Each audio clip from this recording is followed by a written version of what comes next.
Hello everyone, welcome to the scholars. This is Aman here. जैसे कि मैं आपके लिए लगातार एक सीरीज चला रहा हूँ जिसको हम लोग कहते हैं concept booster booster series for maths. इसमें जो छोटे छोटे मैथ्स के कॉन्सेप्ट हैं वो मैं लगातार आपके लेके आ रहा हूँ ताकि जो आपकी अंडरस्टैंडिंग है मैथ को लेके वो थोड़ी सी अच्छी हो सके। इसमें मैं आपके लिए एक नया टॉपिक लेके आया हूँ, तो चलिए हम लोग शुरू करते हैं।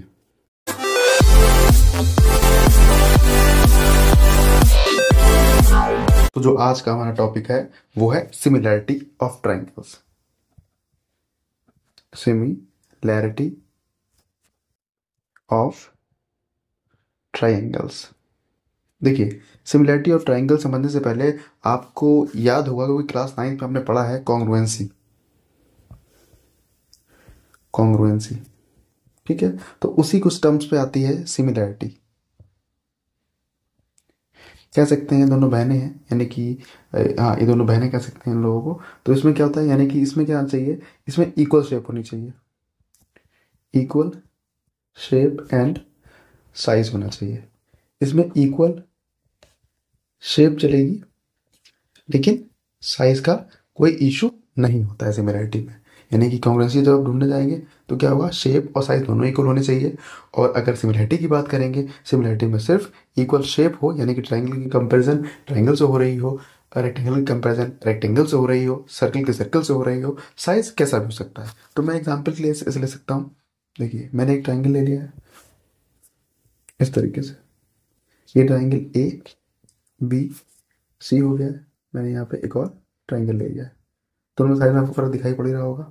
ये डी है, ये ई है, ये एफ है। देखिए, सिमिलैरिटी का फायदा क्या होता है, जब अगर आप प्रूव कर देंगे, अगर if triangle A B C similar triangle D E F, अगर इसको आप सिमिलर प्रूफ कर देंगे तो क्या होगा, यानी कि दो बातें हो जाएंगी तब।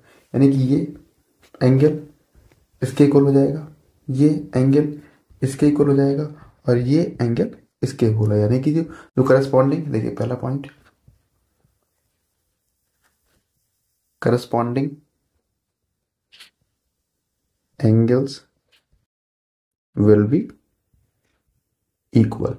ठीक है, करस्पॉन्डिंग इक्वल्स एंगल, जो जो एंगल्स है वो कैसे हो जाएंगे, इक्वल हो जाएंगे। अगला देखिए पॉइंट, इसमें क्या है, जो रेशियो ऑफ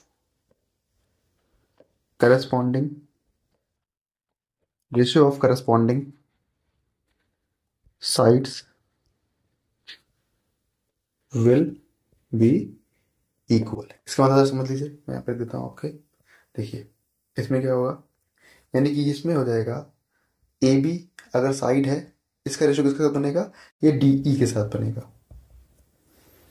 ए सी एक साइड है तो उसका डी एफ के साथ रेशियो बन जाएगा, और बी सी एक साइड है तो इसका रेशियो ई एफ के साथ बन जाएगा। ये क्या होगा, ये आपस में इक्वल होगा। मैंने क्या बताया, if triangle A B C, यानी कि मैंने बताई condition, if triangle A B C similar to triangle D E F, तो करस्पॉन्डिंग इस तरीके से बनेगा। यानी कि इसका करस्पॉन्डिंग ये लाइन है, इसका करस्पॉन्डिंग ये लाइन है, इसका करस्पॉन्डिंग ये लाइन है, ये वाली लाइन है। ठीक है, तो करस्पॉन्डिंग लाइन की ही बात यहाँ पे करना बहुत ज़रूरी होता है, क्योंकि करस्पॉन्डिंग लाइन की अगर बात नहीं करेंगे तो क्या होगा, दिक्कत हो सकती है। ठीक है, जरा समझ लीजिए क्या क्या क्राइटेरिया होता है, यानी किस किस तरीके से आप सिमिलैरिटी को एप्लीकेबल कर सकते हैं। तो 3-4 क्राइटेरिया होते हैं, जरा समझ लीजिए इस तरीके से। पहला क्राइटेरिया होता है डबल ए क्राइटेरिया। इसमें क्या होता है, यानी कि अगर दो ट्राइंगल दे रखे हैं, दो ट्राइंगल इस तरीके से दे रखे हैं, यह है ए, ये बी सी, ये है पी क्यू आर। ठीक है, तो इसमें से अगर कोई भी दो एंगल इक्वल हो जाए, मैंने मान लिया कि जो एंगल बी है एंगल क्यू के इक्वल है, एंगल बी एंगल क्यू के इक्वल है, और एंगल ए एंगल पी के इक्वल है, तो क्या कर सकते हैं, यानी कि अगर दो एंगल इक्वल आपको मिल जाएंगे तो ये पूरा ट्राइंगल क्या हो जाएगा, triangle A B C congruent triangle P Q R. ये क्या हो जाएगा, ट्राइंगल आप इसको लिख सकते हैं। इसी तरीके से दूसरा जो हमारा क्राइटेरिया होता है, वो क्राइटेरिया होता है हमारा ट्रिपल ए का। यानी कि अगर आपका दो ट्राइंगल इस तरीके से दे रखे हैं और इन दोनों की क्या है, सारी करस्पॉन्डिंग साइड्स कैसी हैं, इक्वल है।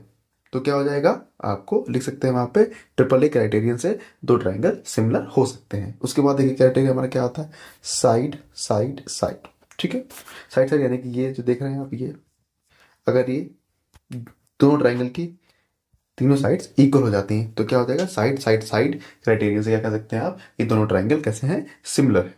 अगला समझ लीजिए, हमारे पास अगला जो आता है वो है यहाँ पर SAS साइड एंगल साइड। ठीक है, इसमें क्या होगा, साइड हो जाएगा, एंगल हो जाएगा, साइड हो जाएगा। ठीक है, वो सेम क्राइटेरिया यानी कि दो साइड, ये इसके इक्वल मान लीजिए, ये इसके इक्वल मान लीजिए, और एंगल मान लीजिए ये वाला एंगल कैसा है, इक्वल है। ठीक है, अगली बात करेंगे RHS। ठीक है, इसमें क्या होगा, इसमें बात करेंगे राइट एंगल ट्राइंगल की। इस तरीके से ABCPQR। देखिए ये हाइपोटेनस है, यानी कि हाइपोटेनस इक्वल होना ही चाहिए। उसके अलावा चाहे ये वाली साइड इसके इक्वल हो जाए या फिर ये वाली साइड इक्वल, यानी कोई भी साइड, यानी कि हाइपोटेनस तो इक्वल होना ही चाहिए, हाइपोटेनस तो इक्वल होना ही चाहिए, और कोई एक साइड देकर इक्वल हो जाएगी तो क्या कह सकते हैं, बाई RHS दोनों ट्राइंगल कैसे हो जाएंगे, ट्राइंगल ABC, ट्राइंगल PQR। ठीक है, आई होप सिमिलरिटी आपके समझ में आ गई होगी। फिर भी अगर कुछ समझ में नहीं आया है तो आप कमेंट सेक्शन में बता दीजिए, मैं उसको दोबारा समझा दूंगा। तब तक के लिए थैंक यू वेरी मच।